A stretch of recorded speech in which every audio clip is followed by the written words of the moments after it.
প্রথমবার উর্বির সাথে কাজ করে মনেই হয়নি যে আমরা ফার্স্ট টাইম কাজ করছি। সেই জায়গা থেকে এই গল্পটা আসলে ফুললি হরর না, বাট ক্লাইম্যাক্সটা আসলে গিয়ে যখন রিভিল হবে তখন ব্ল্যাক ম্যাজিকের ব্যাপারটা উঠে আসবে। আমার মনে হয় একটা পরিণতি জানতে পারবে এবং তারা হয়তো এখান থেকে বুঝতে পারবে যে আসলে সম্পর্কের জায়গাটা অনেক দৃঢ় হওয়া উচিত। হ্যাঁ, সম্পর্কের জায়গা থেকে অনেক ট্রান্সপারেন্সি থাকা উচিত। এটা মূলত একটা সম্পর্কের গল্প, ভালোবাসার গল্প, বন্ধুত্বের গল্প এবং সর্বোপরি এটা বিট্রায়ালের গল্প। যে কেউ যখন কারোর উপরে কোনো ব্যাপারে আশা রাখে, ভরসা রাখে, তো তাকে যদি একজন কেউ সেই জায়গা থেকে ঠকায়, সেক্ষেত্রে আসলে পরিণতি কি হতে পারে এবং সেটা যদি একটা বড় সম্পর্কের রূপ নেয় এবং শেষটা আসলে কতখানি ট্র্যাজিক বা ভয়ঙ্কর হতে পারে বা কতখানি করুণা মানে করুণ হয় আর কি, সেটা নিয়ে আসলে মূলত গল্পটা। আমি উর্বির সাথে এবার প্রথম কাজ করলাম, প্রিয়ন্তী উর্বির সাথে। ইয়াশ আর তিশার সাথে এর আগে আমার অসংখ্যবার কাজ হচ্ছে, তো কাজের এক্সপিরিয়েন্স অ্যাজ ইউজুয়াল খুবই ভালো। ওদের সাথে আমার আন্ডারস্ট্যান্ডিং এবং বন্ডিং খুব ভালো এবং প্রথমবার উর্বির সাথে কাজ করে মনেই হয়নি যে আমরা ফার্স্ট টাইম কাজ করছি।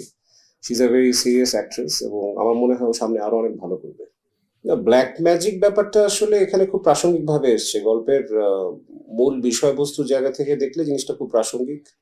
আর এটাকে আসলে মোটা দাগে বা আলাদা করে প্রমিনেন্সি দেওয়ার কোনো মানে ইচ্ছা বা টেন্ডেন্সি আমাদের ছিল না। তবে আমি মনে করি যে এটা হয়তো এখন অনেকাংশেই আমাদের চারপাশে দেখা যাচ্ছে এবং অনেকে এই কারণে ভালনারেবল হচ্ছে, অনেকের অনেক কিছু পরিণতি হচ্ছে, যদিও আমি এগুলোতে বিশ্বাস করি না। কিন্তু রিসেন্ট টাইমসে আসলে এই ধরনের অনেক কেস দেখেছি এবং হয় কিন্তু আমাদের আশেপাশে আছে বা এই বিলিফটা আছে বা এই বিশ্বাসটা আছে, তো সেই কারণে মানুষের এই এই এটার মাধ্যমে যে পরিণতিটা হয়, তা আমার গল্পেও আসলে আমি সেটাই দেখানোর চেষ্টা করেছি। আর আমার সবসময় একটু অন্য ধরনের প্লটিং নিয়ে কাজ করতে ভালো লাগে। এর আগেও আমি হরর সিরিজ বানিয়েছি, তো সেই জায়গা থেকে এই গল্পটা আসলে ফুললি হরর না, বাট ক্লাইম্যাক্সটা আসলে গিয়ে যখন রিভিল হবে তখন ব্ল্যাক ম্যাজিকের ব্যাপারটা উঠে আসবে। মূলত এটা আসলে প্রেমের গল্প, একটা সাম্পর্কিক গল্প। ডিফারেন্সটা হচ্ছে আসলে গল্পের শুরু থেকে শেষ পর্যন্ত আমি পুরো স্ক্রিন প্লেটা একটু অন্যভাবে সাজিয়েছি। যেভাবে এই ধরনের গ্র্যাজুয়ালি যেভাবে গল্প বলা হয় প্রেমের গল্পগুলোকে বা ভালোবাসার গল্পগুলো আমরা যেভাবে দেখি, আসলে সেভাবে গল্পটা আগেনি। গল্পটা একটু নন লিনিয়ার ওয়েতে আগিয়েছে এবং আমি আসলে গল্পটা একটু ব্রেথলেস ভাবে বলে ফেলার চেষ্টা করেছি। এবং যেটা বললেন যে আপনি, যে ব্ল্যাক ম্যাজিক আছে এখানে বা এক্সেসিজম আছে, তো সেটা আসলে আমার মনে হয় যে এখানে একটা নতুনত্ব। আমরা সাধারণত প্রেমের গল্পে এই ধরনের প্লটিং দেখি না।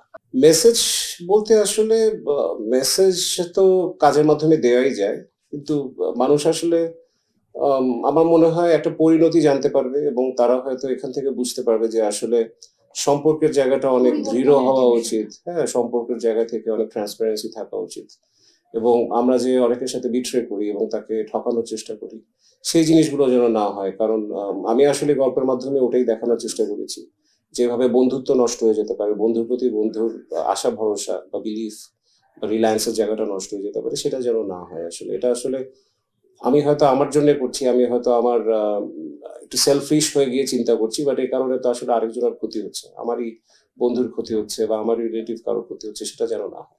এটা আসলে দর্শকদের উপরে পুরোপুরি, মানে আমি আমার জায়গা থেকে আমি এবং আমার টিম আমরা চেষ্টা করেছি একটা গল্প বলার, যেটা আসলে আম, যেটা আমি বলছি যে যেটার মধ্যে আসলে একটা নোয়েন্স আছে।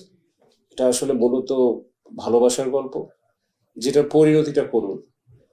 তো দর্শক আমার মনে হয় সাম্প্রতিক জায়গাটা বা এখানে যে সবার সাথে সবার যে বন্ধন বা যে ধরনের সিচুয়েশন ক্রিয়েট হচ্ছে বা একজন না বুঝে যেভাবে একটা ভুল করে ফেলছে এবং সেই কারণে যে এন্ডিংটা খুব মিজারেবল হচ্ছে, এই জায়গা থেকে মানুষ হয়তো চেষ্টা করবে যে এই জিনিসগুলোকে অ্যাভয়েড করার। বাট আমি আসলে কোনো মেসেজ বা কাউকে কোনো ব্যাপারে আমি আসলে সাবধান করার জন্য এটা বানাইনি। সামনে তো আসলে বেশ কিছু কাজেরই প্ল্যান করছি আমি। বেশ কিছু আমি আমার নিজের প্ল্যাটফর্ম নিয়ে কাজ করার চেষ্টা করছি এবং সেটা হয়তো সামনে চলে আসবে। দেন ফিল্মের প্ল্যানিং চলছে। দেন আমি একটা স্পেশাল সিরিজ নিয়ে কাজ করছি, যেটা খুব অচিরেই আপনারা জানতে পারবেন। সেটা হচ্ছে একটা গানের সিরিজ আমরা তৈরি করার চেষ্টা করছি। ওটা খুব তাড়াতাড়ি সামনে চলে আসবে এবং আরো ভিন্ন ভিন্ন কাজ করা আমার চেষ্টা থাকে। আসলে আমি সবসময় একটু ভিন্ন কাজ করার, তো সেই জায়গা থেকে ভিন্ন ধর্মী প্ল্যানিং বা একটু ডিফারেন্ট ট্র্যাকের কাজ বা যেটা যে কারণে মানুষ আমাকে চেনে, ট্রেন্ড সেটিং, সেই চেষ্টাই থাকে। তো ওই জায়গা থেকে বিভিন্ন ধরনের প্ল্যানিং আছে আর বিভিন্ন ক্লায়েন্ট প্রজেক্ট তো থাকেই। আসলে সবাই তো জানে যে সবাই আমাকে মূলত আমার মিউজিক ভিডিওস বা ফিল্মের কারণে জানে, কিন্তু আমি তো আসলে প্রচুর নাটক বানিয়েছি এবং আমার শুরুটাই আসলে ইন্ডাস্ট্রিতে নাটক দিয়ে। তো সেই কারণে মাঝে মাঝে ইচ্ছা হয় ইউটিউবের জন্য বা টেলিভিশনের জন্য কাজ করার। সেই ইচ্ছা থেকেই আমি গত রোজার ঈদে বানিয়েছিলাম খালিদ পলাশকে নিয়ে। তো এবার আমি ইয়াশ, উর্বি আর তিশাকে নিয়ে এটা বানালাম। তো মাঝে মাঝে কিছু গল্প মাথায় আসে এবং মনে হয় যে এটা না দর্শকদের জন্য তুলে ধরি। যেহেতু আসলে এখন টেলিভিশনে আসলে ওইভাবে মনোযোগ দিয়ে নাটক দেখা যায় না, সবাই ইউটিউবেই সেটা উপভোগ করে। তো ওই জায়গা থেকে মনে হয় যে আচ্ছা এই গল্পটা বলতে ইচ্ছা করছে, সেই জায়গা থেকে বলি। ওটিটির কাজের তো এটা আসলে পুরোপুরি প্ল্যানিং এর উপরে নির্ভর, কারণ ওটিটি তো আসলে কমিশন করে কাজ করে।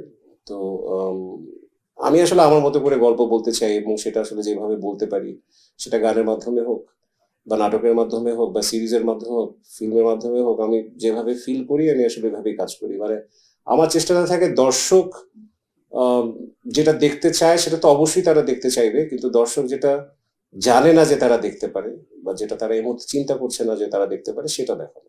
So, ওই জায়গা থেকে আমি সবসময় কাজ করি। দর্শকদের উদ্দেশ্যে বলবো যে আপনারা ভালো কাজের সাথে থাকবেন, ভালো ফিল্ম দেখবেন, ভালো নাটক দেখবেন এবং আমাদেরকে ভালো ভালো কাজ করার আরো অনুপ্রেরণা দেবেন, এটুকু আর কি।